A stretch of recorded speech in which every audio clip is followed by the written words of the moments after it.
يا أيها الذين آمنوا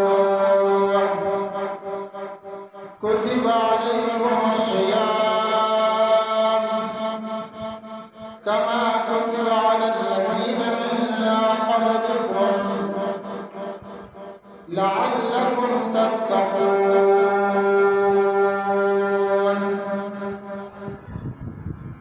حمد و ثنا کی بڑائی بڑائی یکتائی تنہائی بادشاہی شہنشاہی تمام کے تمام الہی صفات صرف اللہ وحدہ لا شریک لہ کی ذاتی بابرکات کے لیے خاص ہے. درود و سلام ہو سیدنا و سید الاولین والآخرین امام الانبیاء والمرسلین امام المجاہدین والمتقین امامنا فی الدنیا و امامنا فی الآخرہ و امامنا فی الجنہ کل کائنات کے سردار میرے اور آپ کے دلوں کی بہار جناب محمد رسول اللہ صلی اللہ علیہ وآلہ وسلم کے لیے اور رحمت و بخشش کی دعا میں آل رسول صلی اللہ علیہ وسلم اہل بیت اصحاب رسول صلی اللہ علیہ وسلم تابعین اعظام اولیاء کرام ائمہ دین محدثین اور سلف صالحین رحمهم اللہ اجمعین کے لیے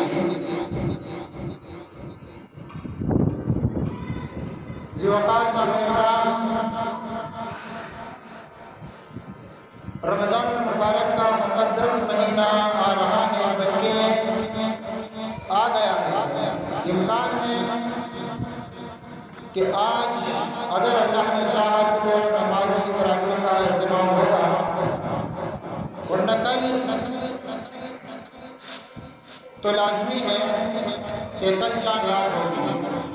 آج بھی امکان ہے. تو آج جو موضوع بیان کرنے جا رہا ہوں وہ ہے رمضان کی اہمیت، رمضان کی فضیلت اور رمضان ایسا گزارے کہ روزے نہ لگے. آئیے لوگوں آج میں آپ حضرات کے سامنے کم و بیش 3 یا 4 باتیں بیان کروں گا کہ جن پر عمل کر کے انسان کو، بندے کو واقعی اللہ کی اس عظیم نعمت کا احساس ہوتا ہے.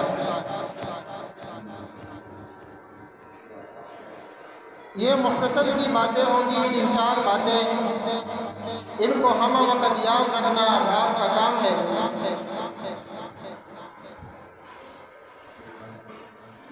اور ان باتوں کو عملی طور پر محسوس کرنا آپ کے ذمہ ہے. اگر آپ ایسا کریں گے تو روزہ کا لگنا تو درکنار، اللہ کی قسم یہ روزہ آپ کی لذت اور حلاوت میں اور زیادہ اضافہ کر دے گا. اور ویسے بھی انسان جو عمل کرتا ہے اس عمل کا نتیجہ ضرور ہوتا ہے. اچھے اعمال کے اچھے نتائج انسان کو ملتے ہیں، فائدے انسان کو ملتے ہیں. اسی طرح برے اعمال کے، گناہوں کے بد اثرات ہوتے ہیں. تو سب سے پہلی بات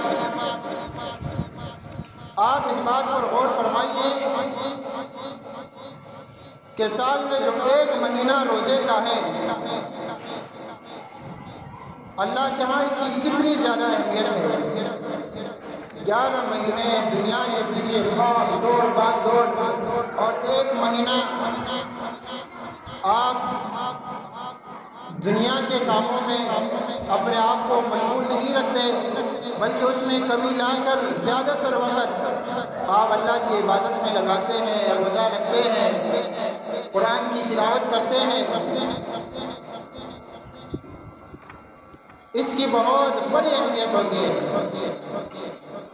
تو سب سے پہلی بات جو آپ نے یاد رکھنی ہے، غور فرمائیے کہ آپ کو روزے کا حکم دینے والا کون ہے؟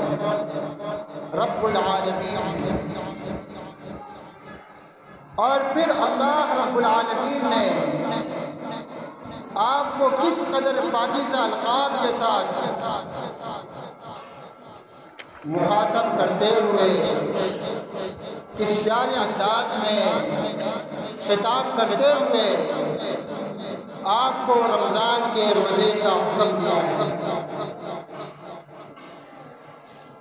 اللہ سبحانہ و تعالیٰ ارشاد فرماتا ہے، یا ایھا الذین آمنوا،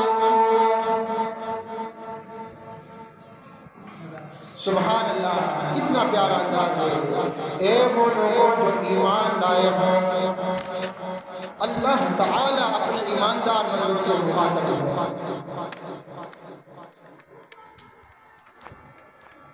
اے ایمان والو، یہ کتنا پیارا خطاب ہے۔ کتب علیکم الصیام کما کتب علی الذین من قبلکم، تم پر روزہ اس طرح فرض کیا گیا ہے جس طرح تم سے پہلے لوگوں پر فرض کیا گیا تھا۔ تم سے پہلے بھی کئی انسان، کئی قومیں اس دنیا سے جا چکی ہے، عظیم لوگ دنیا سے جا چکے ہیں۔ ایک شخص لکھتا ہے کہ ایک جگہ ایک پروگرام تھا، اس میں تین روزہ جو ہے ہماری تربیت تھی، اور 3 دنوں میں 6 بڑے ماجرین نے آ کر ہمیں تربیت دینی تھی۔ اس میں دوسرے روز کا جو ماہر تھا، ہم اس کو مسٹر اسٹارٹر کہا کرتے تھے، تو اس نے آتے ہی سوال کیا کہ دنیا میں سب سے مہنگی ترین جگہ کون سی ہے؟ وہ لکھتا ہے کہ ہمارے کلاس میں مختلف ممالک سے لوگ موجود تھے، امریکہ کے، سعودی عرب کے، کہتا ہے پاکستان سے میں تھا، تو ایک امریکن کھڑا ہو، اس نے نیو یارک میں ایک جگہ کا نام دیا۔ سعودی عرب سے جو آیا تھا اس نے کہا کہ مکہ کے قریب جو کلاک ٹاور ہے اس کے آس پاس جو جگہ ہے وہ دنیا کی مہنگی ترین جگہ ہے۔ کسی نے کون سی جگہ کا نام لیا، کسی نے کون سی جگہ کا نام لیا، اور وہ جو ہمارا ماہر تھا وہ وقتاً فوقتاً مجھے دیکھتے پھر مجھ سے سوال کیا کہ آپ نے کسی جگہ کا نام نہیں لیا، تو میں نے کہا کہ ان لوگوں نے جو نام لیے اس کے مقابلے کی کوئی جگہ پاکستان میں نہیں ہے جو اتنی زیادہ مہنگی ہے۔ تو پھر وہ ہنسا، اس نے کہا چلو آپ اپنے پاکستان کے لحاظ سے کوئی مہنگی ترین جگہ بتا دیں، تو کہا کہ میں نے اسلام آباد میں ایک جگہ ہے اس کا نام بتایا کہ وہ پاکستان کے لحاظ سے سب سے مہنگی ترین جگہ ہے۔ تو وہ تھوڑی دیر کو اپنے خاموش ہو کے کہا کہ نہیں، دنیا میں ایک ایسی جگہ ہے ان سب جگہوں سے زیادہ مہنگی ہے۔ اب سارے لوگ حیران کہ ان سب جگہوں سے زیادہ مہنگی ہے وہ کون سی جگہ ہے؟ تو اس نے کہا کہ وہ قبرستان ہے۔ قبرستان میں جاؤ تو قبرستانوں میں آپ کو عظیم شخصیتیں دفن ہوئی اور اس میں عظیم سائنسدان ہوں گے، لیکن انہوں نے اپنے منصوبے پر عمل نہیں کیا، حالانکہ وہ ایک بنجر زمین سے اتنی عالیشان زمینیں جو ہے نا وہ بنا سکتے تھے، ان کے پاس مہارت تھی، لیکن انہوں نے اپنے منصوبوں پر عمل نہیں کیا۔ تو اس نے جو اپنے پروگرام کا نام رکھا تھا، اس نے یہ نام رکھا تھا اسٹارٹ اٹ ناؤ، ابھی شروع کرو۔ جو منصوبہ، جو بھی کام آپ کے ذہن میں آئے، جو بھی آئیڈیا اپنی ترقی کے حوالے سے، اپنے کاروبار کے حوالے سے آپ کے ذہن میں آئے، اس کا ابھی سے آغاز کریں۔ لیکن بہرحال اس نے یہ بتایا کہ قبرستان میں کتنی عظیم عظیم شخصیتیں دفن ہیں۔ اس آیت مبارکہ میں اللہ فرما رہا ہے کہ یہ جو روزے تم پہ فرض کیے گئے ہیں، یہ صرف تم پر نہیں، تم سے پہلے بھی جو لوگ اس دنیا سے جا چکے ہیں ان مومنین پر بھی یہ روزے فرض تھے۔ کتب علیکم الصیام کما کتب علی الذین من قبلکم، اور مقصد کیا ہے؟ لعلکم تتقون، تاکہ تم پرہیزگار بن جاؤ، روزہ رکھو گے، بھوک پیاس برداشت کرو گے، اللہ کی عبادت میں اپنا وقت لگاؤ گے۔ نتیجہ کیا ہے؟ مقصد کیا ہے؟ مقصد یہ ہے کہ تم میں پرہیزگاری پیدا ہو جائے، تم میں تقوی آ جائے۔ لعلکم تتقون۔ ایمان والوں، اس آیت مبارکہ میں اللہ سبحانہ و تعالیٰ نے آپ کو مومن کہہ کر خطاب فرمایا ہے،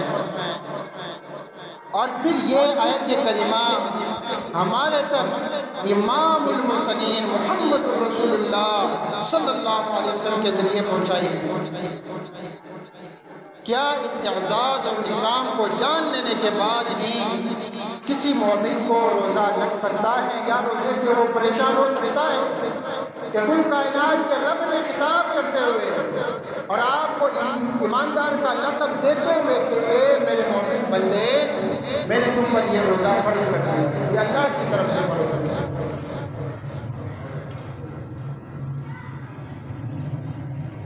ہمیں تو روزے کی حالت میں اللہ سبحانہ و تعالیٰ کا دل کی عطا گہرائیوں سے شکر ادا کرنا چاہیے کہ اس نے ہم جیسے گناہگاروں کو اس قابل سمجھا کہ ہمیں اپنے پیار میں، اپنی محبت میں بھوکا اور پیاسا رہنے کا حکم دیا، وگرنہ ہم گناہگار اس قابل کہاں تھے۔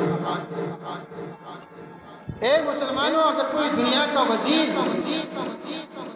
کوئی بادشاہ آپ کو کسی کام کا حکم دے اور ڈائریکٹ آپ کا نام لے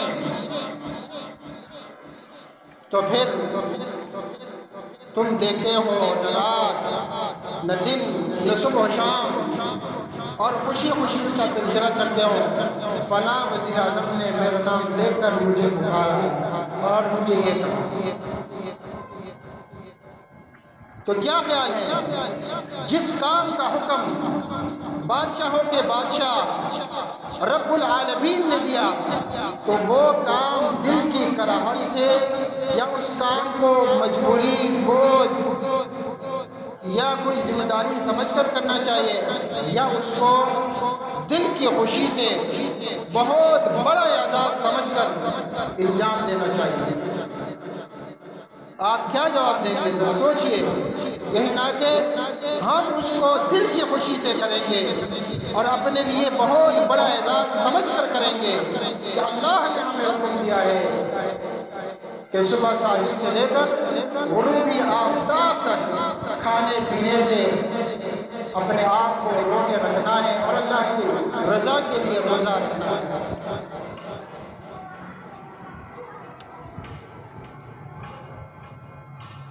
ایک مسجد کے خطیب صاحب تھے، اللہ سبحانہ و تعالیٰ ان کی قبر کو نور سے بھر دے۔ وہ فرمایا کرتے تھے روزے کا حکم دیتے ہوئے اللہ سبحانہ و تعالیٰ نے جس محبت بڑے لقب سے آغاز کی ہے، یا ایھا الذین آمنوا، اس نے عبادت کی تھکاوٹ اور مشقت کو ختم کر دیا ہے۔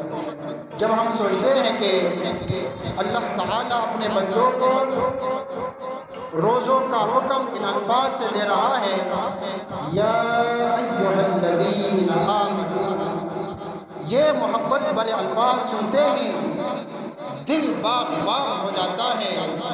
یہ محبت بھرے الفاظ سوچتے ہوئے دل باغ باغ ہو جاتا ہے۔ تو عبادت کی کوئی تھکاوٹ اور مشقت پھر نہیں رہتی، اور قیام اللیل میں طویل قیام کی تھکاوٹ بالکل ختم ہو جاتی ہے کہ اللہ رب العالمین نے ہمیں اس لقب سے پکارا ہے، یا ایھا الذین آمنوا۔ کیا خوبصورت انداز ہے کائنات کے مالک و خالق کا، یا ایھا الذین آمنوا کتب علیکم الصیام۔ اے ایمان والو، اے مجھے خالق و مالک سمجھنے والو، تم پر میرے پیار میں چند لمحات بھوکے اور پیاسے رہنا فرض ہو چکا ہے۔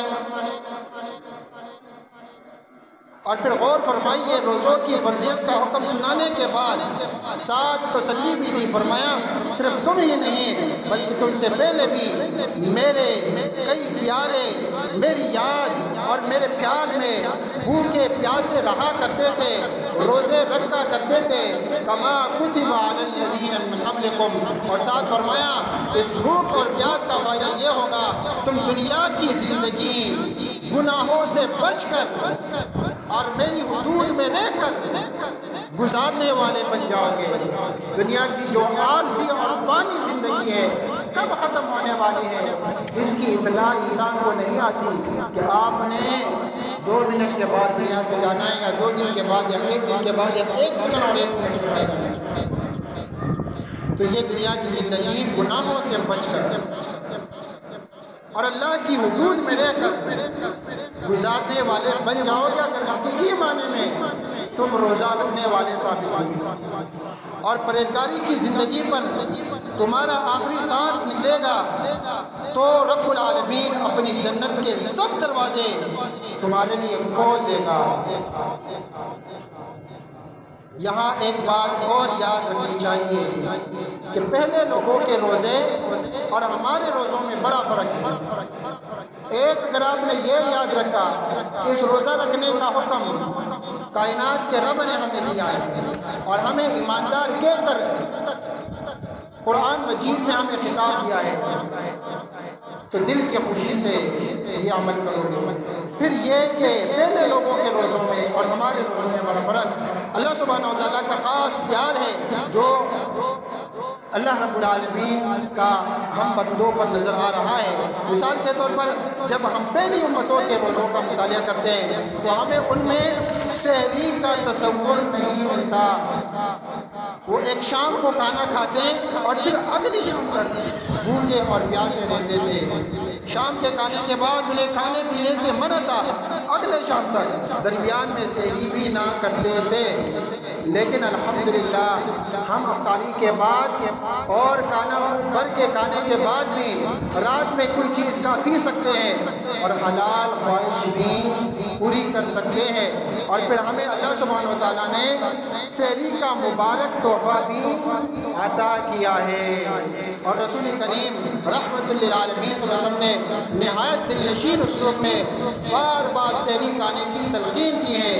کہ آپ کے سامنے چند روایات پڑھتا ہوں، آپ غور فرمائیے کہ ہمارے اور آپ کے پیارے پیغمبر محمد رسول اللہ صلی اللہ علیہ وسلم نے فرمایا فصل ما بین صیامنا و صیام اہل الکتاب اکلۃ السحر، صحیح مسلم حدیث نمبر 1066۔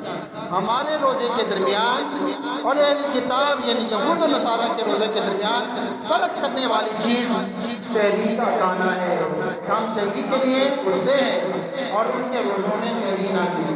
پھر اسی طرح سے حدیث میں رسول اللہ صلی اللہ علیہ وسلم نے فرمایا ان اللہ جعل البرکۃ فی السحور، بلا شبہ اللہ تعالیٰ نے برکت کو سحری میں رکھ دیا ہے۔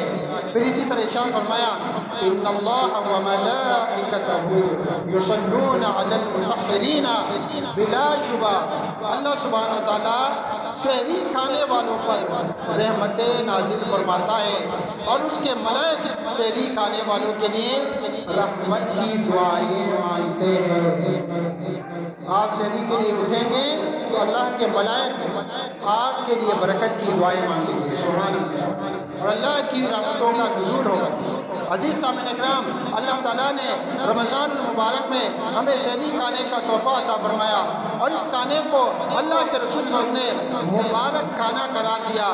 جن گھروں میں سحری کا کھانا کھائے جاتے ہیں، اللہ سبحانہ و تعالیٰ ان گھروں پر بے شمار برکتیں نازل فرماتا ہے۔ آپ اندازہ فرمائیے، جس مہینے میں افطاری اور سحری بھی اعلیٰ درجے کی عبادت ہو، افطاری روزہ آپ کھولتے ہیں، کھانا کھاتے ہیں، وہ بھی اعلیٰ درجے کی عبادت ہے۔ سحری کے لیے اٹھتے ہیں، کھانا کھاتے ہیں، وہ آپ کا کھانا کھانا بھی، سحری تناول کرنا بھی اللہ تعالیٰ کی اعلیٰ عبادتوں میں سے ایک اعلیٰ عبادت ہے۔ تو اس مہینے کا روزہ پھر کس قدر عظیم عبادت ہے، دیگر نے کیا پھر کس قدر عظیم ہوں گے، اللہ سبحانہ و تعالیٰ کو کس قدر محبوب نے کیا۔ اللہ سبحانہ و تعالیٰ کی قسم اٹھا کر کہتا ہوں کہ جب آپ اس پہلی اور دوسری بات کو محسوس کریں گے تو روزہ آپ کو کسی صورت بھی پریشان نہیں کرے گا، اور یہ روزہ آپ کے لیے ایک عظیم برکتوں کا باعث بنے۔ روزہ تو سراپا خیر و برکت کی چیز ہے، اس میں بورنگ کی کوئی بات نہیں ہے۔ آپ گالم گلوچ سے، لڑائی سے، گناہوں سے پرہیز کرتے ہوئے اللہ کی رضا کے لیے یہ روزے رکھیں گے تو آپ کے پچھلے گناہ معاف ہوں گے، اور انشاءاللہ العزیز آپ کو تقویٰ والی زندگی نصیب ہوگی۔ پھر اسی طرح تیسری بات غور فرمائیے کہ اللہ تعالیٰ نے جس مہینے میں ہمیں روزہ رکھنے کا حکم ارشاد فرمایا ہے، وہ مہینہ تمام مہینوں کا سردار مہینہ ہے، اور پھر چونکہ اس مہینے میں اہل ایمان اللہ تعالیٰ کی پیار میں بھوکے اور پیاسے رہتے ہوئے روزہ رکھتے ہیں، اللہ تعالیٰ نے اپنے بندوں کو پروٹوکول دینے کی انتہا کر دی ہے۔ دیکھیں نا میرے پیارے بھائیوں، اس مہینے میں شیاطین کو جکڑ دیا جاتا ہے، سرکش جنوں کو قید کر دیا جاتا ہے، جہنم کے دروازے بند کر دیے جاتے ہیں، اور جنت کے سب دروازے کھول دیے جاتے ہیں، اور نیکی کا ریٹ کئی گنا بڑھا دیا جاتا ہے۔ اللہ رب العالمین ہم سب کو سمجھنے اور عمل کی توفیق سے نوازیں۔ آمین۔